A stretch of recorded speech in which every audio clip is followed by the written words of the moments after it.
तुम्ही पाहत आहात अंजनगाव सुरजी न्यूज। अंजनगाव सुरजीच्या ताज्या बातम्या पाहण्यासाठी बघत रहा तुमच्या शहराचे चॅनल अंजनगाव सुरजी न्यूज।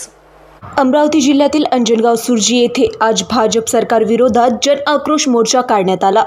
दिल्लीतील जंतर मंतर येथे आंदोलन करणाऱ्या विद्यार्थ्यांवर झालेल्या कथित लाठीचार्जाच्या आणि पेपरफुटी प्रकरणाचा निषेध करण्यासाठी हा मोर्चा आयोजित करण्यात आला होता।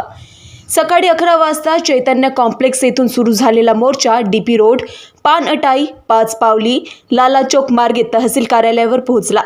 या आंदोलनात युवक, विद्यार्थी, नागरिक आणि विविध पक्षांचे कार्यकर्ते मोठ्या संख्येने उपस्थित होते। मोर्चा दरम्यान केंद्र आणि राज्य सरकारविरोधात जोरदार घोषणाबाजी करण्यात आली। आंदोलनकर्त्यांनी विद्यार्थ्यांवरील कथित लाठीचार्जाचा निष्पक्ष चौकशी करून दोषींवर कठोर कारवाईची मागणी केली आहे। मोर्चाच्या समारोपानंतर शिष्टमंडळाने तहसीलदारांना निवेदनही सादर केले। दरम्यान आंदोलन शांततेत पार पडावे यासाठी शहरात पोलिसांचा कडक बंदोबस्त तैनात करण्यात आला होता।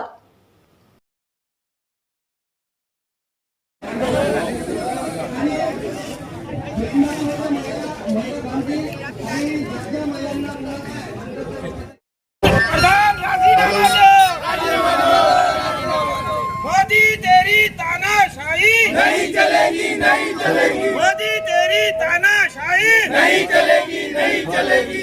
इंकलाब जिंदाबाद, इंकलाब जिंदाबाद। चलेगी नहीं चलेगी, तानाशाही नहीं चलेगी, नहीं चलेगी, नहीं चलेगी, तानाशाही नहीं चलेगी।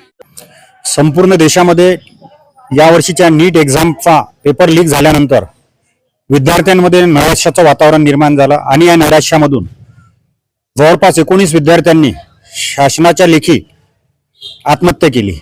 परंतु ही आत्महत्या नसून शासनाद्वारे सुनियोजित यंत्रणेद्वारे घडून आणलेली हत्या आहे।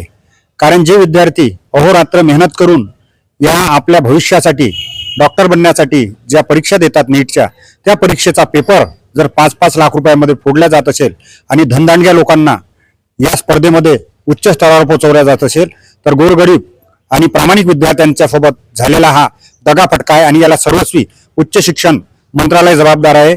आणि प्रत्यक्षपणे या ठिकाणी धर्मेंद्र प्रधान हे जे उच्च शिक्षा मंत्री आहेत यांनी याची नैतिक जबाबदारी घेऊन ज्या ना खाऊंगा ना खाने दूंगाचा नारा मोदी सरकार वारंवार देते, ते या धर्मेंद्र प्रधान यांना पाठीशी घालून भ्रष्टाचारांना अभय देण्याचं काम करत आहेत। तर आम्ही या ठिकाणी या धर्मेंद्र प्रधान यांच्या राजीनाम्याची मागणी करत आहोत, जेणेकरून या देशातील शिक्षण व्यवस्था सुरळीत होईल। ताज्या घडामोडी बघण्यासाठी आजच आमच्या अंजनगाव सुरजी चॅनलला सबस्क्राइब करा आणि लाईक करा आणि शेअर करा।